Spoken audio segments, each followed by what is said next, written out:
అందరికీ నమస్కారం. Crime episode black హెడ్లైన్స్కి మీ అందరికీ సాదరంగా నేను ఆహ్వానిస్తున్నాను. మన దేశం లాక్డౌన్లో ఉన్నట్లుగానే లేదు, అన్లాక్లో ఉన్నట్లుగా ఉంది. లాక్డౌన్ కాబట్టి మనమందరం ఇంట్లో కూర్చున్నాం గనక ఇలాంటప్పుడు మన ఫ్రంట్ లైన్ వారియర్స్ తమ ప్రాణాల్ని పణంగా పెట్టి ఏమాత్రం ఆలోచించకుండా బాధ్యత నిర్వర్తించారు. Crime patrol, Sony entertainment team కూడా ఈ వారియర్స్ అందరికీ మనస్ఫూర్తిగా సెల్యూట్ చేస్తోంది. కోవిడ్-19 అనే ఈ పోరులో వీళ్ల కాంట్రిబ్యూషన్ చాలా ఎక్కువ. లాక్డౌన్ వల్ల మన జీవితం పూర్తిగా ఆగిపోయింది. ప్రపంచమే కరోనా వల్ల పూర్తిగా స్తంభించిపోయినటువంటి పరిస్థితి. కానీ ఇంకొక పక్క ఒక జీవి చుట్టుపక్కల ఏం జరుగుతోంది అన్న విషయం కూడా తెలుసుకోకుండా బతుకుతోంది. ఆవిడే మన శాంభవి. శాంభవి జీవితం గురించి చెప్పాలంటే తను ఒక ఖైదీలాగా మారింది. కాని మునుపెన్నడూ శాంభవి జీవితం ఆ విధంగా లేనేలేదు. హే కంగ్రాట్స్, ఈసారి నీకు 90% వస్తుంది. చూస్తూ ఉండు, నీ పేరు కూడా ఈ బోర్డుపై ఉంటుంది. అప్పుడు పార్టీ ఇస్తావుగా. పార్టీనా? ముందు ఈ బోర్డు చూడు మాన్సి. గత 10 ఏళ్లుగా హైయెస్ట్ మార్క్ ఎవరు తీస్తున్నారు? శాంభవి చౌరసియా 99.34%. 2018-19. వావ్యా, అక్కా చెల్లెలు ఇద్దరు తెలివితేటలే. కానీ మీ అక్క నీకన్నా ఎక్కువ. ఇదే పెద్ద ప్రాబ్లం. అందరికీ మా అక్కయ్యే కనిపిస్తుంది, నా అచీవ్మెంట్ కనపడటం లేదు. సరేరా, అదంతా మళ్ళీ చెప్తాను. మీరేం చెప్పావు బాబీ? నువ్వు నాతో వస్తున్నా? ఏమీ లేదు, ఊరికే అన్నాను. అక్క వెనకాలే ఉందని నాతో చెప్పలేదే. అమ్మా నాన్న టెన్షన్ పడతారు కదా, అందుకే. కానీ నువ్వెందుకు ఇంత టెన్షన్ గా ఉన్నావు? ఇది ఒట్టి నంబర్స్. 5 సంవత్సరాల తర్వాత నీ నంబర్స్ ఎవరు గుర్తు? అర్థమైందా? ఏ హీరోయిన్, రా. ఇక్కడికి చదువుకోవడానికి వచ్చావా లేక హెయిర్ స్టైల్ చూపించడానికి వచ్చావా? వికాస్, నీ రౌడీయిజం ని నా దగ్గర చూపించకు, అర్థమైందా? వెళ్ళు.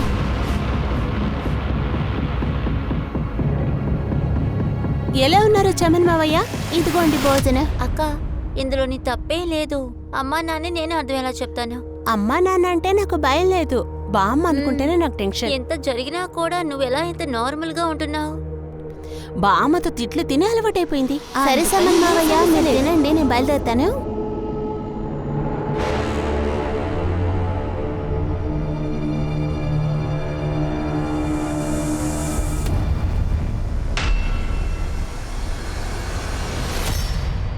శాంభవి, ఇలా రా.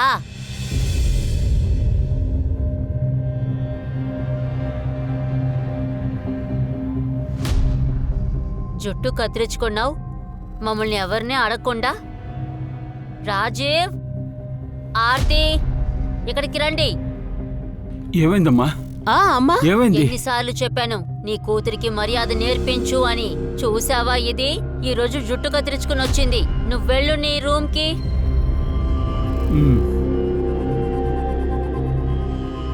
ఇప్పుడు చెప్తున్నాను, ఈ అమ్మాయి వల్ల ఈ ఇంటికి పెద్ద సమస్య వచ్చి పడుతోంది.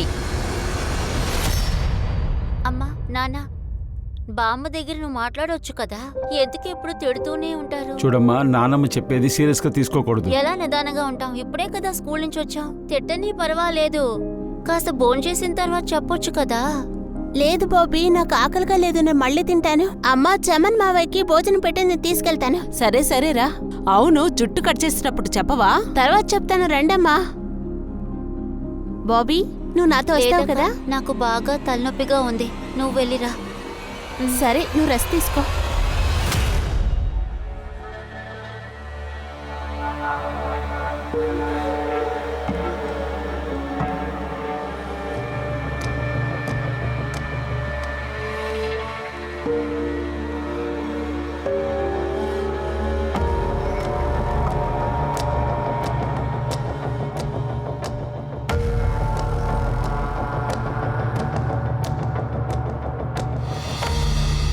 ఎలా ఉన్నారు చమన్ మావయ్య?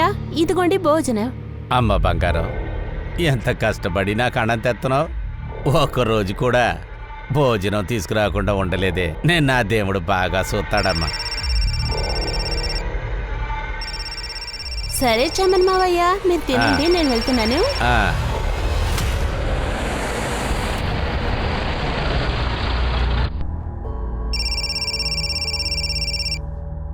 హలో హలో హలో అసలు వినిపించట్లేదు.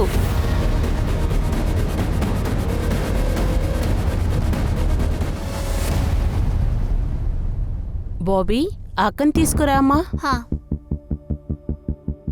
అక్క తను ఇంకా అక్క రాలేదు. నేను బయటకెళ్ళి చూస్తాను.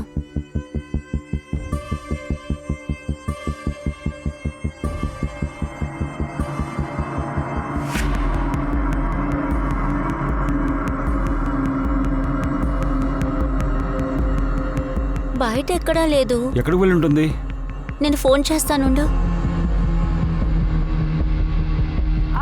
మీరు డయల్ చేస్తున్న నంబర్ ప్రస్తుతం స్విచ్ ఆఫ్ లో ఉంది. ఫోన్ స్విచ్ ఆఫ్ లో ఉంది. ఇక్కడ ఎక్కడ ఉంటుంది, వెళ్ళి చూసి వస్తాను నేను. నేను వస్తాను. రా, నువ్వు కూడా రా.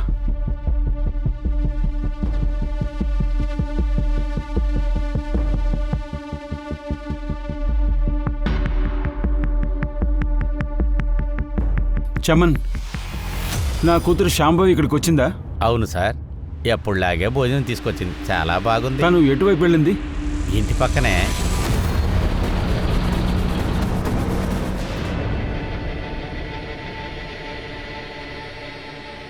ఏమైంది? అన్ని చోట్ల వెతికేసా, తను ఎక్కడా లేదు. మనం పోలీసులకు రిపోర్ట్ చేయాలి. నీకు పిచ్చెక్కిందా రాజీవ్? చిన్న విషయానికి పోలీసుల దగ్గరికి వెళ్తావా? అదంతా అవసరమే లేదు. ఏదో ఫ్రెండ్ ఇంటికే వెళ్ళుంటుంది, అదే వచ్చేస్తుంది. కానీ అమ్మా, ఎన్నిసార్లు నీకు చెప్పను నీ కూతుర్ని అదుపులో పెట్టుకో అని? నా మాట వింటే కదా ఎక్కడే ఎక్కడో తిరుగుతూ ఉంటుంది.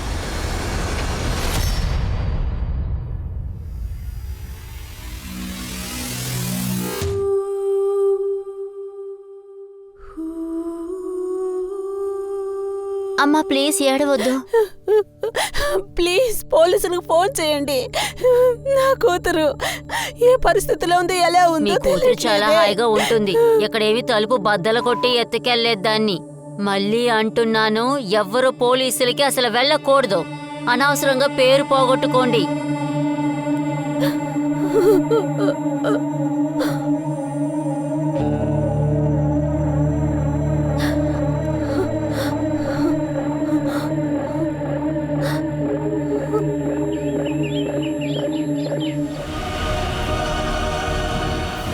శ్యామ్, రాజు శాంభవిని గ్యాంగ్ రేప్ చేసి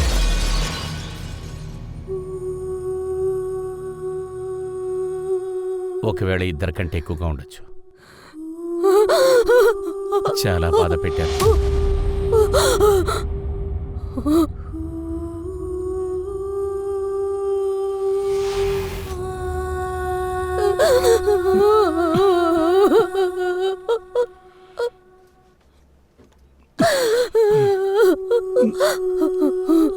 ఈ విషయం ఎవరికీ చెప్పొద్దు. మీ ఇంట్లో వాళ్ళకి కూడా చెప్పొద్దు. ఏంటే ఎలా మాట్లాడుతున్నావు? ఇది నీ కూతురు గురించి ఆలోచించాల్సిన సమయం. ఇప్పుడు పోయి సమూహం గురించి మాట్లాడుతున్నావు. తన మర్మంలో 2 గ్లాస్ పీసెస్, ఒక పేపర్ కప్పు, 5 రాళ్లు కూడా తీశానయ్యా.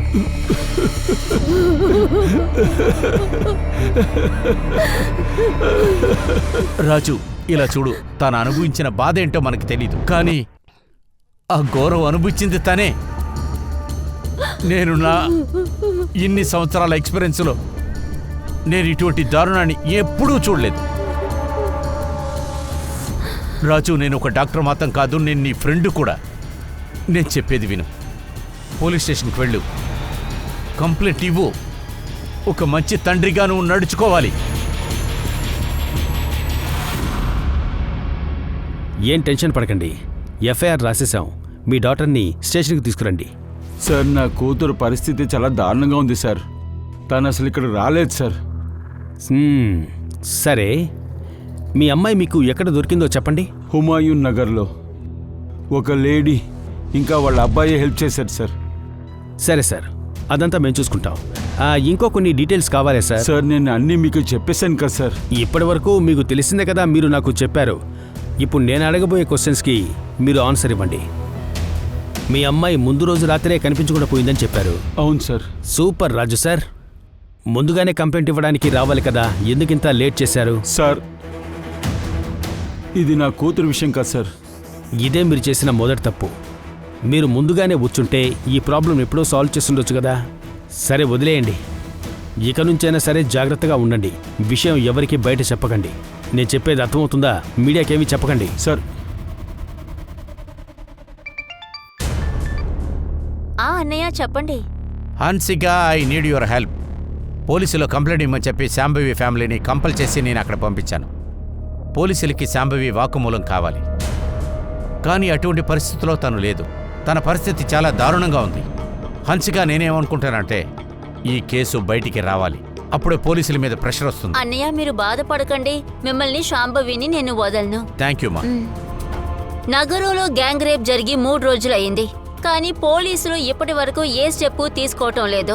ఈ సంఘటన ఎక్కడ జరిగింది అనే చిన్న విషయం కూడా ఇంకా కనిపెట్టలేదు. అసలు వాళ్ళు ఇప్పుడు ఏం చేస్తున్నారు? పోలీసుల ఈ నిర్లక్ష్యానికి వ్యతిరేకంగా మేము పోరాడతాము. మీడియా ఇచ్చిన ప్రెషర్ వల్ల పోలీస్ వ్యవస్థ పూర్తిగా కంగారు పడింది. ఇన్స్పెక్టర్ని అక్కడ సస్పెండ్ చేశారు. తర్వాత స్పెషల్ ఇన్వెస్టిగేషన్ టీంని వాళ్ళు నియమించారు. అది city SP Adil Khan decide చేశారు. ఆదిల్ ఖాన్కి ఇది కష్టమైన సవాలే. సిటీలో ప్రజలు పోలీసుల మీద నమ్మకం లేకుండా విప్లవాత్మకంగా ఫైట్ చేశారు. శాంభవికి న్యాయం జరిగే విధంగా, మనుషులకి పోలీసుల మీద నమ్మకం కలిగే విధంగా ఆదిల్ ఖాన్ చేయడానికి వీలవుతుంది.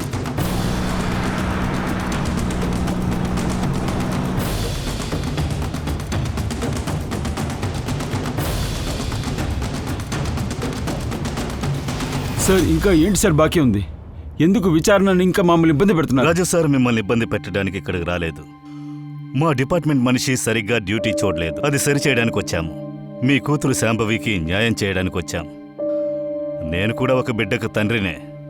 మీ నొప్పిని నేను అర్థం చేసుకోగలను.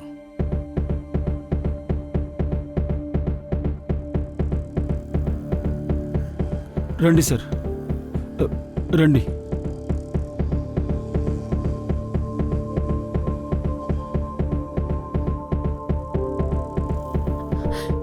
శాంభవి అమ్మా, ఎస్పీ సార్ వచ్చారు, నీతో మాట్లాడాలట.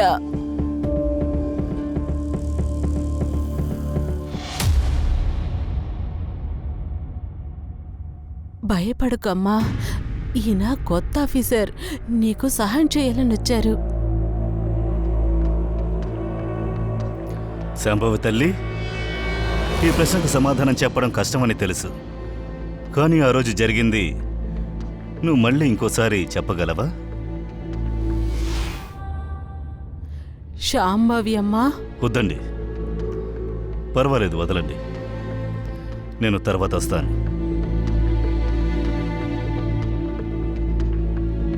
ఇలా చూడండి, ఈ సంఘటన జరిగిన రోజున ఏం జరిగిందో చెప్పండి. ఐ మీన్ ఎగ్జాక్ట్గా ఏం జరిగిందో చెప్పండి. కొన్ని సంవత్సరాలుగా శాంభవి అక్క మా కాలనీలో ఒక ఒడ్డుగా ఉన్న చమల్ మావయ్యకి భోజనం తీసుకెళ్ళిస్తుంది. రోజులానే ఆ రోజు కూడా భోజనం తీసుకెళ్ళింది. తిరిగి వస్తుంది అని మేము ఎదురు చూస్తూ ఉన్నాం. కానీ అది తిరిగి రాలేదు. అవును సార్, ఆ శాంభవి ఆ రోజు కూడా నాకు భోజనం తెచ్చిచ్చింది. అప్పుడు ఎవరి దగ్గర ఫోన్లో మాట్లాడుతుంది. కానీ దాని తర్వాత నేను చూడలేదు. శాంభవిని రేప్ చేశారు తెలుసా? ఏంటి, ఏమంటున్నారు? ఎవరు చేశారు సార్? ఇప్పుడు ఎలా ఉంది సార్? ఎక్కువగా నటించకు, అర్థమైందా? ముందు నిజం చెప్పు. ఆ రోజు ఏదైనా తెల్ల రంగు బండిని చూసావా? ఒక బండి వచ్చింది సార్, కానీ ఏ రంగు బండో అసలు నాకు గుర్తులేదు సార్. బండి నంబర్ తెలీదు సార్. రోజు ఇక్కడే కూర్చుంటావా? అవును సార్. వీడికి ఆహారం ఇచ్చి శాంభవి ఇంటికి వెళ్ళింది. అప్పుడు దారి మధ్యలో కిడ్నాప్ చేశారు. చమన్ ఇక్కడ కూర్చొని ఉన్నాడు. శాంభవి ఇల్లు చాలా దూరంలో లేదు. అన్నిటినీ వీడు చూశాడు, దాస్తున్నాడు కూడా. ఒకవేళ వీడికి కూడా అందులో ఏదైనా సంబంధం ఉంటుందా? వీడి మీద కన్నేసి ఉంచు. వీడిని చూసి శాంభవి ఇంటికి వెళుతున్నప్పుడు ఎవరితోనో ఫోన్లో మాట్లాడిందట. తన కాల్ రికార్డ్స్ తీసావా? Yes sir. శాంభవి అప్పుడు వాళ్ళ క్లాస్మేట్తో మాట్లాడుతుంది. క్షమాబా. సార్, ఆ కాల్ కనెక్ట్ అయ్యింది. కానీ అప్పుడు తను నాతో ఏం మాట్లాడలేదు. కానీ నాకు గుర్తుంది, ఇదంతా జరిగిన రోజు స్కూల్లో చాలా అల్లరిగా ఉండేది. నువ్వు చదువుకోవడానికి వచ్చావా లేక హెయిర్ స్టైల్ చూపించడానికి వచ్చావా? ఇంకోసారి జుట్టు ఈ విధంగా పెంచావో అంతే చెప్తున్నా. వికాస్, నీ రౌడీయిజం నా దగ్గర చూపించుకో, సరేనా? అర్థమైందా? వెళ్ళు. ప్రిన్సిపల్ ఒక వారానికి వాణ్ణి సస్పెండ్ కూడా చేసింది. ఆ తర్వాత అక్కడికి వికాస్ వచ్చి, నన్ను నువ్వేగా స్కూల్ నుంచి సస్పెండ్ చేశావు. ఈసారి నీ జుట్టు కాదే నీ ముక్కు కత్తిరిస్తాను. తర్వాత నీ మొహాన్ని ఎవరికి చూపించుకోలేకపోతావు. ఈసారి తప్పించుకున్నావు, నెక్స్ట్ టైం నా మీద చెయ్యి వేసి చూడు. చెయ్యి నా చేయి దగ్గర కొడతావా?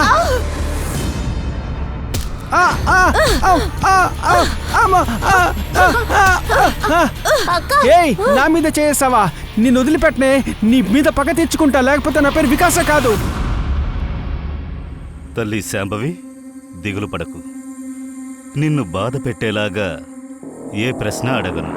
ముఖ్యంగా మాట్లాడడం కుదరకుంటే నేను విచారించడం ఆపేస్తాను. ఓకేనా? అమ్మా, నువ్వు వికాస్ గురించి షబీర్కి ఏమైనా చెప్పావా? సార్, వికాస్ చాలా బెదిరించారు, కానీ ఎంత దారుణంగా చేస్తాడు అని అనుకోలేదు. కానీ కొద్ది రోజుల ముందు వాడి మెసేజ్ వచ్చినప్పుడు. మెసేజా?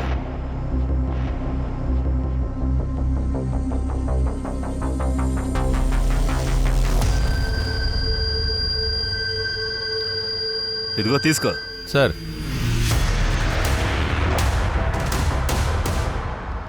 అమ్మా శాంభవి, ఆ రోజు నీకు ఏం జరిగిందో కాస్త చెప్పగలవా?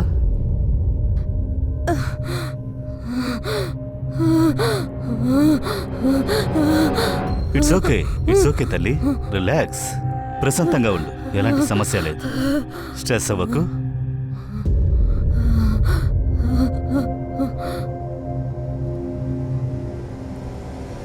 ఐదు 6 మంది ఉన్నారు. నన్ను ఇక్కడికో తీసుకెళ్ళి రేప్ చేశారు.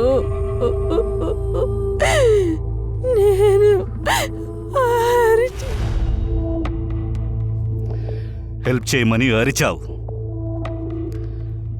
ఎవరికి నీ వాయిస్ వినిపించలేదా? కొంతమంది వచ్చారు, నా గొంతు విని అక్కడికి కాపాడడానికి వచ్చారు. ఎవరు వాళ్ళు? చాలా మంచోళ్ళు, చాలా మంచోళ్ళు. నన్ను వాళ్ళు కాపాడడానికి అక్కడికి వచ్చారు, చాలా సహాయం చేశారు. శాంభవే తనకి చాలా మంది హెల్ప్ చేశారని చెప్తుంది, కానీ తన ఇంటికి ఒంటరిగానే వెళ్ళింది.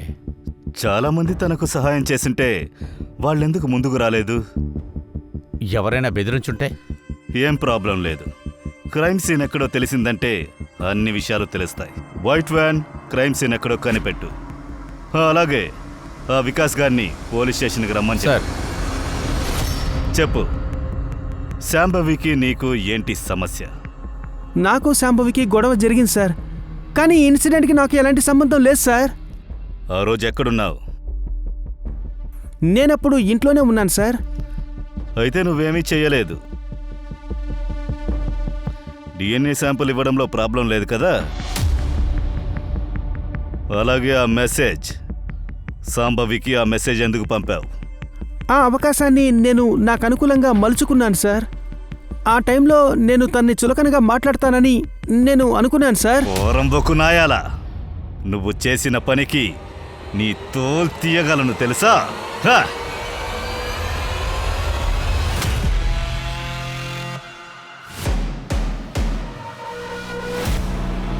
ఇది హుమాయూన్ నగరం సీసీటీవీ ఫుటేజ్. సార్, శాంభవి కూడా ఈ వైట్ వ్యాన్ గురించేగా మన దగ్గర చెప్పింది. ఈ వ్యాన్ 3:20కి బయలుదేరింది సార్, 7:30కి మళ్ళీ తిరిగి వచ్చింది సార్. ఈ వ్యాన్ ఎవరిదో తెలుసా? సార్, నంబర్ ప్లేట్ క్లియర్గా లేదు. కనిపెట్టు. సిటీలో ఎవరెవరి దగ్గర ఈ వైట్ వ్యాన్ ఉందో చూడు. ప్రతి ఒక్కరిని విచారించు. సార్ మరో విషయం, ఈ ఏరియా హబిదా ఇంటి నుండి చాలా దూరం కాదు. అయితే క్రైమ్ సీన్ కూడా వాళ్ళ ఇంటి పక్కలోనే ఉండాలి.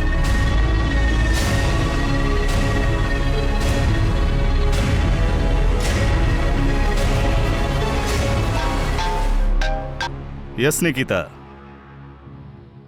గుడ్.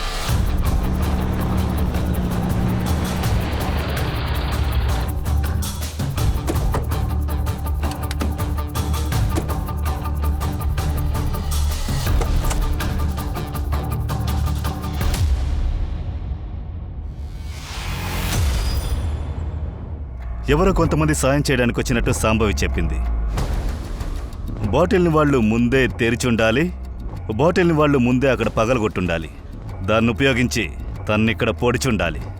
రేప్ అనేది ఒక అమ్మాయి దేహాన్ని మాత్రమే కాదు, తన మనసును కూడా ఎంతగానో బాధిస్తుంది. ఒంటి మీద ఉన్న గీతలు, గాయాలు కాలానుగుణంగా మానిపోతాయి, కాని మనసుకు తగిలిన గాయం ఎప్పటికీ మానదు. శాంభవి కూడా ఇలాంటి కష్టాన్ని అనుభవిస్తూ వస్తోంది. ఆ దారుణమైన సంఘటన తన మనస్సులో, మెదడులో మాటిమాటికి వస్తూనే ఉంది. ఎస్పీ ఆదిల్ ఖాన్ ఇంకా తన టీం ఈ కేసును కంప్లీట్ చేయడం కోసం పూర్తిగా బరిలోకి దిగారు. సార్ క్రైమ్ సీన్ జరిగిన పక్కన మనుషుల్ని విచారించాను, కానీ ఎవరు ఏమీ చెప్పలేదు. ఆ రోజు అక్కడ ఒక పెళ్లి సార్, రోజంతా బాగా పాటలు, అందుకే ఎవరికి ఏ వినపడలేదు కూడా. అక్కడ డీజే బాగా సౌండ్గా పెట్టినందువల్ల అక్కడ శాంభవి అరుపులు ఏవీ వినపడలేదు సార్. ఎంఎన్ఎం క్యాటరింగ్తో మాట్లాడావా? విజిటింగ్ కార్డ్ దొరికింది కదా? అవును సార్, నేను మాట్లాడాను. ఆ టైం ఆయన పెళ్లిలోనే ఉన్నారంట. దాదాపు 50 మందికి విజిటింగ్ కార్డ్స్ ఇచ్చారు అని విన్నాను.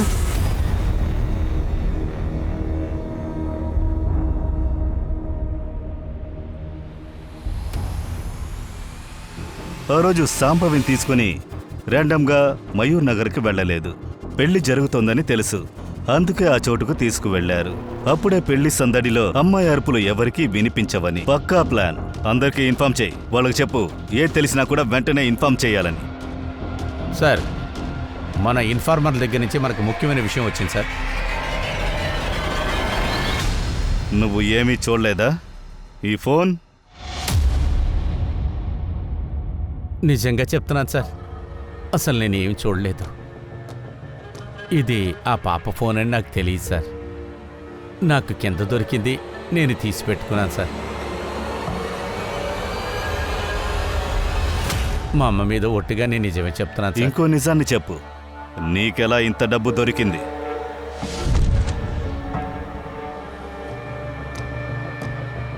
అది సార్, నాకు ఒక గుడిసె ఉంది, దాన్ని నేను అద్దెకిచ్చాను సార్. ఈ డబ్బులన్నీ అద్దె డబ్బులే సార్. అంటే భిక్షమెత్తడం నీ హాబీనా? నాకు అదొక అలవాటు అయిపోయింది సార్. నిజమే సార్, భిక్షం ఎత్తుకొని తింటాం నాకు అలవాటు అయిపోయింది సార్. అయ్యా, లేవరా! ఏయ్! సార్ సార్ సార్, వద్దు సార్, పోలీసులు కొట్టొద్దు సార్. పిచ్చోళ్ళనుకుంటున్నావా? మర్యాదగా చెప్పు, సాంబవి కేసుకి నీకు సంబంధం ఏంటి? నాకు దానికి ఎటువంటి సంబంధం లేదు సార్. కొన్ని సంవత్సరాలుగానే నాకు తను భోజనం తెచ్చిస్తుంది సార్. మీరు కావాలంటే ఈ డబ్బు మొత్తం కూడా మీరే తీసుకోండి, నేను సంతోషంగానే ఇస్తున్నాను సార్. కానీ ఒకటి మాత్రం కావాలి సార్, తనని ఇలా చేసిన వాళ్ళని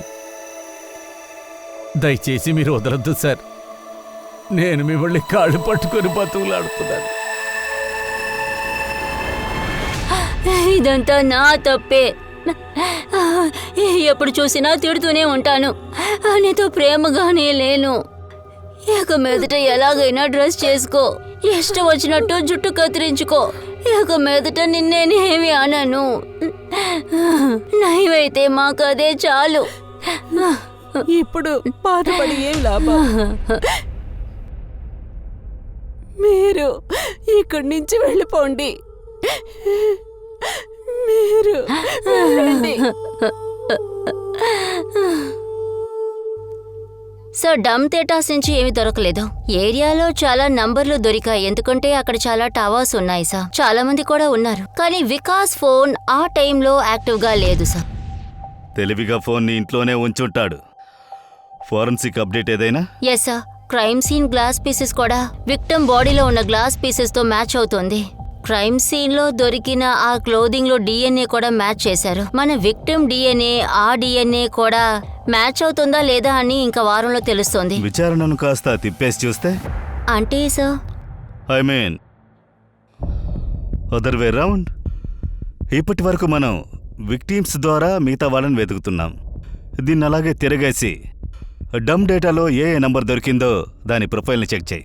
అందులో విక్టిమ్ సాంబవితో ఎవరెవరికి కనెక్షన్ ఉందని బాగా చెక్ చేయి. మనం ఛాన్స్ తీసుకోవచ్చు సార్. ఎంఎం క్యాటరర్స్ అప్డేట్ ఏంటి? అవును సార్, ఆ రోజు పెళ్లికొచ్చిన 8 మంది గురించి తెలిసింది. పెళ్ళైన తర్వాత వాళ్ళు ఎంఎం క్యాటర్స్ ని కాంటాక్ట్ చేశారు సార్. గమనించు, ఏదైనా విచిత్రంగా ఉంటే లేపేసి. సార్ సార్ సార్ గుట్కా గురించి ఏమీ తెలియలేదు సార్. కానీ రేపుకి సంబంధించిన కారు గురించి మనం మొత్తం డీటెయిల్స్ తెలిసింది సార్. మన ఇన్ఫార్మర్లు మొత్తం చెప్పారు sir.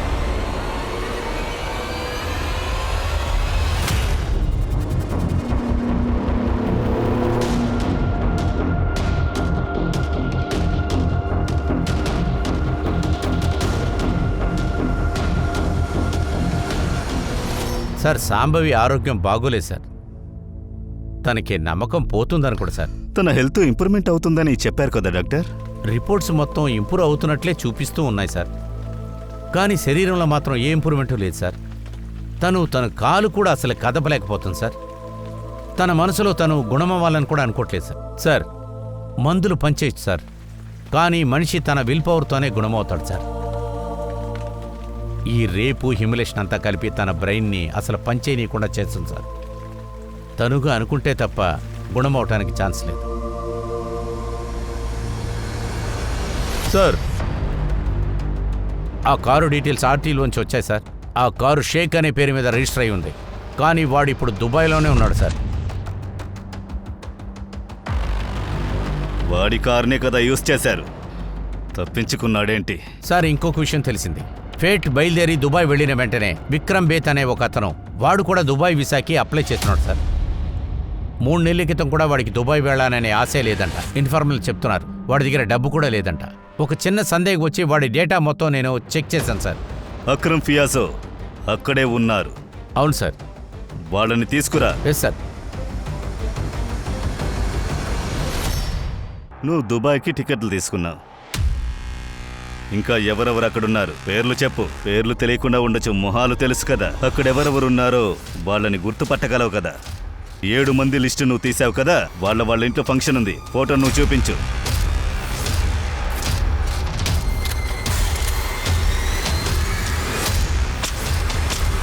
Sir sir sir sir sir sir sir వద్దు సార్, వద్దు సార్. సార్ సార్ నేను చాలా పెద్ద తప్పు చేశాను సార్. సార్ నాకు ఆ అమ్మాయి నిజంగా తెలియదు సార్. అవును సార్. సార్ సార్ నేను అప్పుడు ఫోన్లో మాట్లాడుకుంటూ అటు పక్క వెళ్తూ ఉన్నాను సార్. అప్పుడే తను అరుస్తున్న సౌండ్ నాకు వినిపించింది సార్. లోపలికి వెళ్ళి చూసినప్పుడు కొంతమంది తనని రేప్ చేస్తున్నారు సార్. ఏ ఏ ఏ ఏంటయ్యా ఏంటయ్యా ఈ అమ్మాయిని రేప్ చేస్తున్నారు మీరు? పాపమయ్యా. ఎందుకురా భయపడుతున్నావు? నీకు కావాలంటే నువ్వు కూడా చేసిపో. ముందు 4-5 అన్నారు సార్. ఆ తర్వాత 10-12 మంది అయ్యారు సార్. పేర్లు చెప్పు, పేర్లు చెప్పు. ఎవరెవరు? దామ్, జుమీర్, యుక్తి ఖాన్, నొమాన్, ఆ తర్వాత ఆజార్. పెళ్లికి వచ్చిన వాళ్ళు కూడా అక్కడ ఉన్నారు సార్. వాళ్ళని నేను చూశాను సార్. పెళ్లికి వచ్చిన వాళ్ళు పెళ్లి కొడుకుగా మారారు. రేప్ చేయడం చూసి రేపిస్టులు అయిపోయారు. అందరినీ లేపేయి. చెప్పు, మాట్లాడు, చెప్పు. సార్ సార్ మా భార్య చనిపోయి 6 నెలలు అవుతుంది సార్. నేను ఆ రోజు మా సొంత వాళ్ళతో మాట్లాడుతున్నాను.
పొలిటికల్ డిప్లొమసీ మూలంగా ఇండియా నుంచి దుబాయ్కి పారిపోయిన ఫైషేక్ని పోలీసులు ఇక్కడికి తీసుకురావడం జరిగింది. ఈ తప్పు చేసిన దోషులందరూ ఇప్పుడు పూర్తిగా జైల్లో ఉన్నారు. కానీ ఇది చూడ్డం కోసం శాంభవి ఇప్పుడు ప్రాణాలతో లేదు.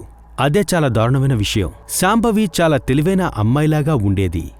తనకి చాలా మంచి భవిష్యత్తు ఉంది. కానీ కొంతమంది తప్పుడు వ్యక్తుల వల్ల తన జీవితం పూర్తిగా నాశనమైపోయింది. అమ్మాయిల్ని కామెంట్ చేయడం, వాళ్లని రెచ్చగొట్టడం మనం తరచూ పేపర్లో చదువుతూనే ఉంటాం. పదే పదే ఈ విషయాన్ని చదవడం వల్ల మనం చాలా సాధారణ విషయంగా దీన్ని భావిస్తుంటాం. ఇది సాధారణమైనదో లేక మామూలు విషయమో కాదు. ఇది చాలా ప్రమాదకరమైన విషయం. జాబ్కి వెళ్లే అమ్మాయిలు కావచ్చు, లేక చదువుకునే అమ్మాయిలు కావచ్చు, ఇటువంటి సమస్యల్ని వాళ్ళు తరచూ ఎదుర్కొంటూనే ఉన్నారు. కానీ కొంతమంది అమ్మాయిలు మాత్రం వాళ్ళ సమస్యల్ని ఎదుర్కొంటూ ధైర్యంగా జీవిస్తూనే ఉన్నారు. కానీ చాలామంది అమ్మాయిలు నోరు మూసుకొని ఉండడమే మంచిదనుకుంటారు. కానీ మాట్లాడకుండా ఉండడం ఎప్పుడూ మంచిది కాదు. వాళ్ళలా చేస్తూ ఉండడం వల్ల సమస్య ఇంకా ఎక్కువ అవుతూనే ఉంటుంది. ఈవ్ టీజింగ్ ఆపోజిట్గా మన జీరో పాలసీని మనం ఎప్పటికీ ఫాలో అవుతూ ఉండాలి. ఇది చాలా ముఖ్యమైన విషయం.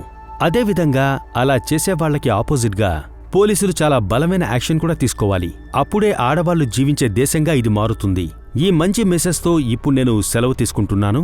మళ్ళీ కలుద్దాం క్రైమ్ ప్యాట్రల్ సదక్ యొక్క ఇంకో ఎపిసోడ్తో. మిమ్మల్ని మీరు బాగా చూసుకోండి, భద్రంగా ఉండండి, జాగ్రత్తగా ఉండండి.